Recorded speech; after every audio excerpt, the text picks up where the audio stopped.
Hi guys! Today we're going to be talking about all the books that I read in May.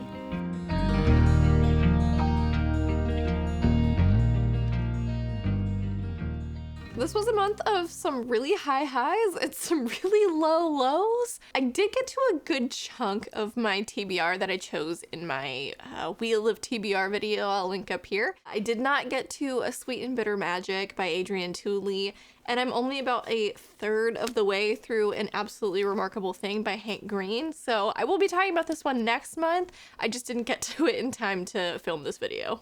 Alright, so I'm gonna try to go mostly in the order in which I read them. So we're gonna start off with Master of One by Jada Jones and Danny Bennett.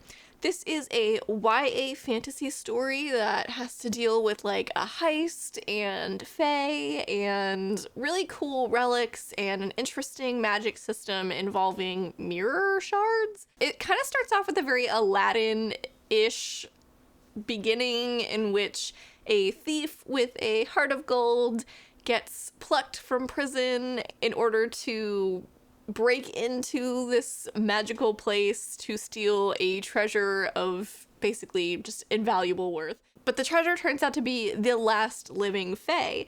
So it's an interesting start, and we kind of get into this pattern of trying to identify these other relics that must be found in order to complete this sort of weapon. So they go around trying to find each master of each relic, and it gets a little repetitive, but it is fun. And as soon as it kind of breaks out of that pattern, I felt like the story was ending.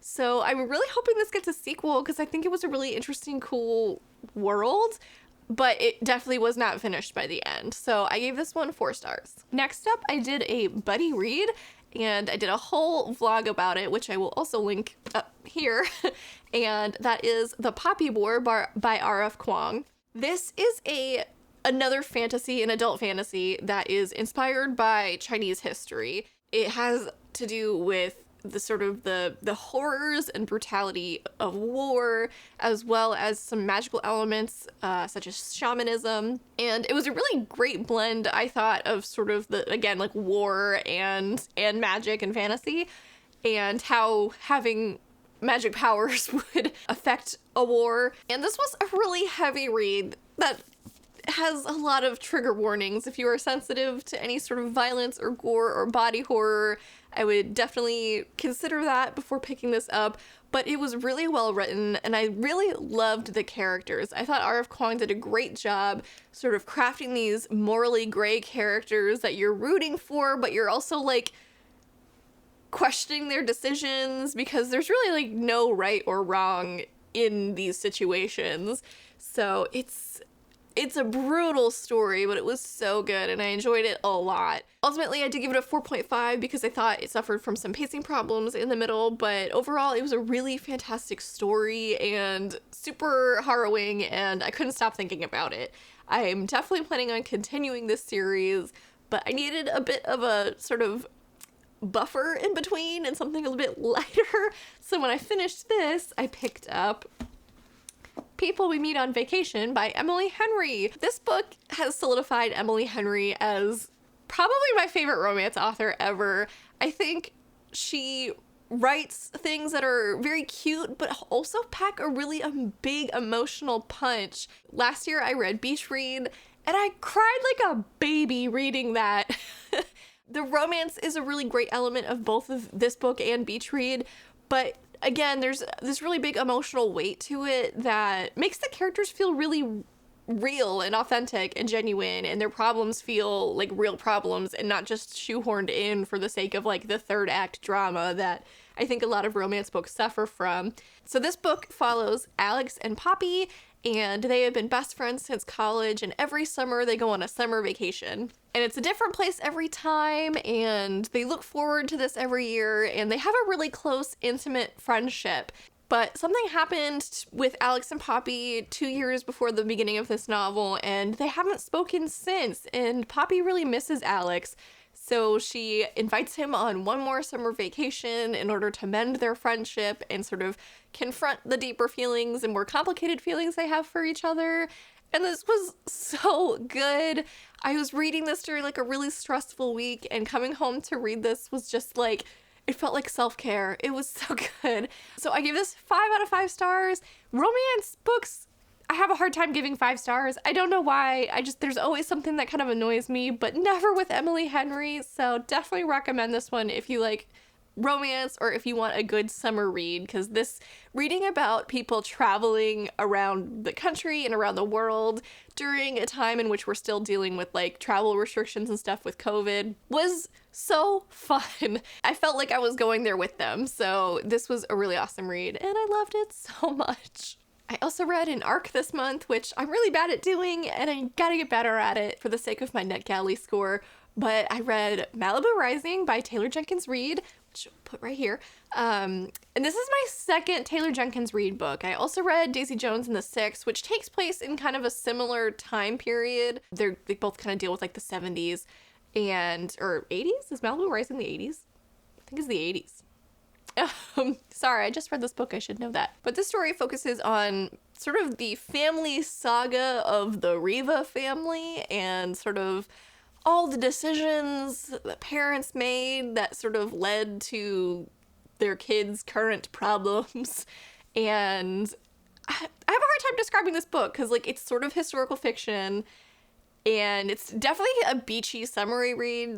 The siblings are all kind of like surfers and into the surfing scene, and we jump back and forth in time a lot. We go back to the 60s in which Mick Riva, who is like later becomes a really famous singer, meets his wife and the future mother of his children and sort of their relationship. And then we jump to current day in which their children are all grown up. And it's sort of counting down to this wild party that's going to take place at the eldest child's mansion, Nina. So paths cross at this party, confrontations happen, a fight breaks out, and these 4 Riva siblings again have to sort of confront their past and their lives and the decisions their parents made and how that's affected them. And it was a really good book. I gave it 4 stars. I did like Daisy Jones and the Six a bit more, but I thought the writing quality of this was really good. Taylor Jenkins Reid weaves a wonderful and rich story in both books that I've read by her so far. So I'm really looking forward to kind of exploring more of her backlog because Malibu Rising is again her latest release and I believe it comes out June 1st. So you should be able to get it by the time this video goes up or very shortly after. But yeah, definitely recommend. It was a good summer read for sure. This is the part of the month where things started taking a bit of a turn for the worst. I picked up From Blood and Ash by Jennifer L. Armentrout. And I have another vlog about this I'll link up here. But if you've seen that vlog, you'll know that I DNF'd this one, which was very difficult for me to do because I don't DNF very often. It physically pains me to do it. I tend to be a very optimistic reader, and I always think like, you know, especially with a book that has like a 4 something rating on Goodreads, this one, the Goodreads Romance Award for 2020, I felt like there was something that I was missing, but it didn't work for me. I didn't care for her writing style. I thought it was kind of amateur. The sort of way in which these characters spoke was very modern, but the setting wasn't. So like that took me out of it. And I just felt like a lot of the details of the story in the first 100 and something pages that I got through were really vague and I couldn't get into it. So I gave this 1 star because I DNF'd it. And yeah, I'm afraid I just don't get the hype. I also picked up ATremendous Lot by Jordan Dickerson, and this was sent to me by the author in exchange for a truthful review, and I thought it was interesting. It's a collection of short stories. It's very edgy and dark though, and that's not normally my jam. The first story especially was kind of like, okay, but I do think there's an audience for that kind of story. I'm not in it. I tend to be kind of squeamish in the first place, so yeah, this wasn't for me. And additionally, I think like even though it's a short story collection, the ideas felt kind of underdeveloped. It was an interesting collection of what felt like first drafts to a story, so I'm interested to see what he does next and how his writing improves, because this felt like a first release, but again, I think content-wise, there is an audience for it. It wasn't my thing. Next, I picked up Tools of Engagement by Tessa Bailey, and this is a romance. This is the 3rd book in the Hot and Hammered romance series, And typically I don't read romance books like out of order if they're in a series, but I picked this one up specifically because I had heard so many great things about it. And romance series, you don't typically have to read them in order. They're pretty standalone, but there are characters that assume familiarity, like they don't really explain the relationships too much. But where the main like focus of the book is on the couple, that didn't bother me that much.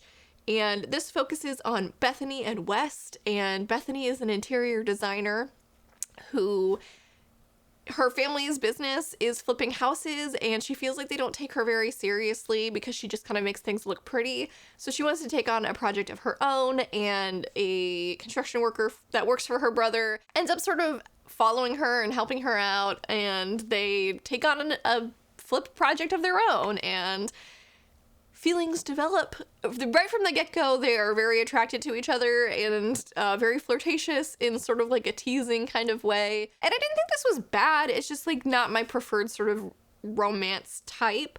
I thought the male love interest, Wes, was very like, I don't want to say macho because I feel like that has a negative connotation, because he wasn't like toxic or, you know, a misogynist or anything. Like, he was very respectful of Bethany, but he was very much like a man's man, and he was a cowboy from Texas. And that's just not really my thing. So if that is your thing, definitely recommend. But I gave this 2 stars because it was okay, but it didn't stand out to me as anything like super special within the genre. But it was a fun read. Next up, I read Fireborn by Rosaria Munda.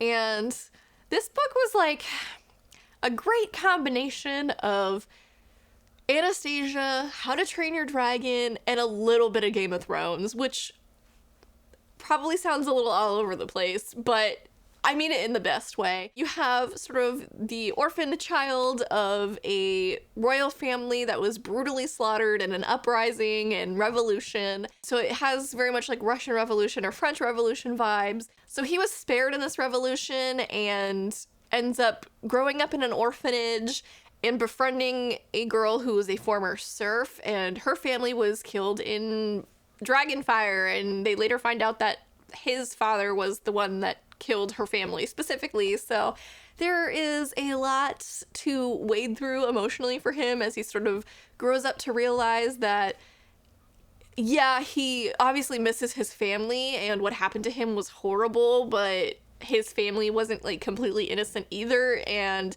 he does ultimately believe in what the revolution and this new government is trying to do and trying to make things more fair within society.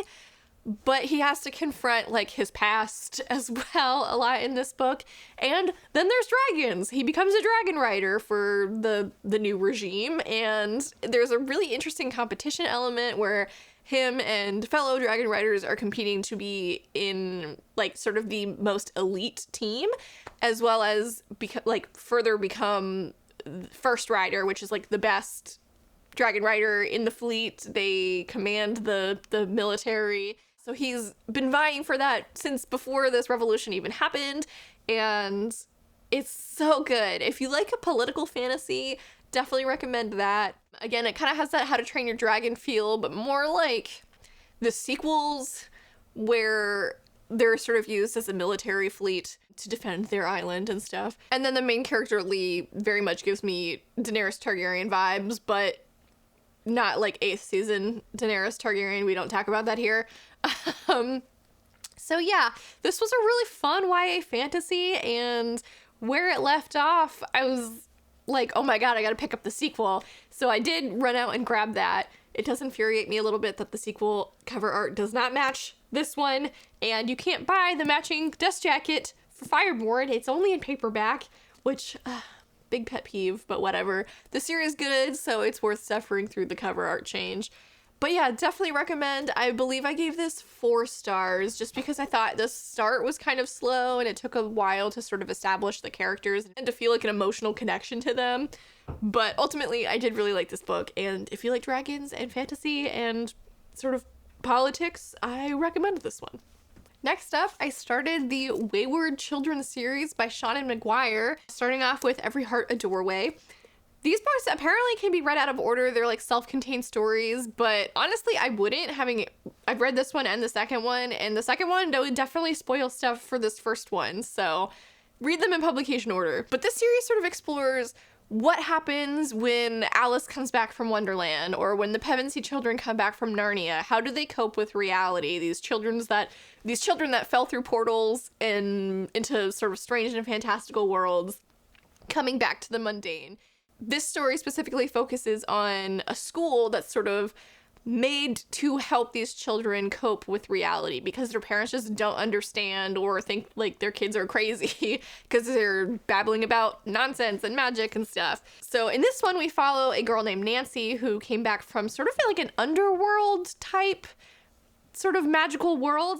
And there was a really strict set of rules there that she became accustomed to, and you're expected to basically move very slowly. It's a very strange world that she came back from, but she misses it a lot because all of these worlds are specifically, like, the doors only open if you will basically thrive in that world.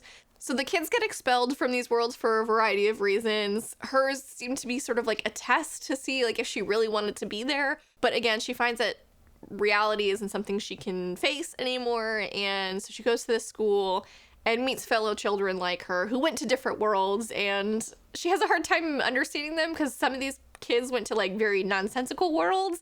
She just does not understand, but it slowly sort of becomes like a murder mystery, which I was not expecting, but I was very invested in. I read this in like one sitting. It was so intriguing, and I really liked the characters, and again, the central mystery like was such a page turner.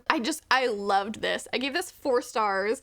Just because I feel like, again, first books in a series have a lot to establish, and so the pacing's a little bit slow, but I did ultimately really like this, and I picked up Down Among the Sticks and Bones, which is the second one, pretty much immediately afterwards. This one follows Jack and Jill, and they are twin girls, and this is a bit of a prequel because it follows their story before they came to be in the school for other wayward children, and it explores sort of why they end up in this world that is very like dark and scary. It's called the Moors, and what their childhood was like leading up to that, as well as sort of the people they became living in this world.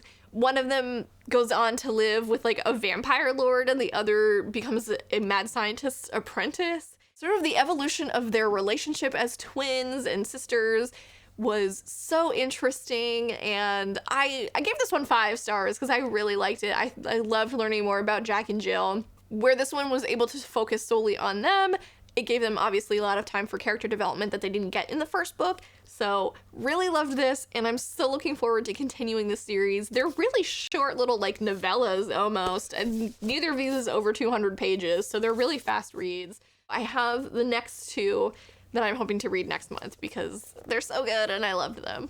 All right, and that wraps up my reading for the month of May. Again, very high highs, very low lows.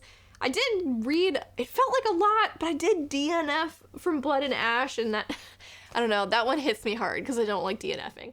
But yeah, let me know if you've read any of these books, if you have any opinions on them. Feel free to drop a like, a comment, follow, subscribe, do as you will. I have my socials in the description box below. And yeah, so thank you guys so much for watching, and have a great day. Bye.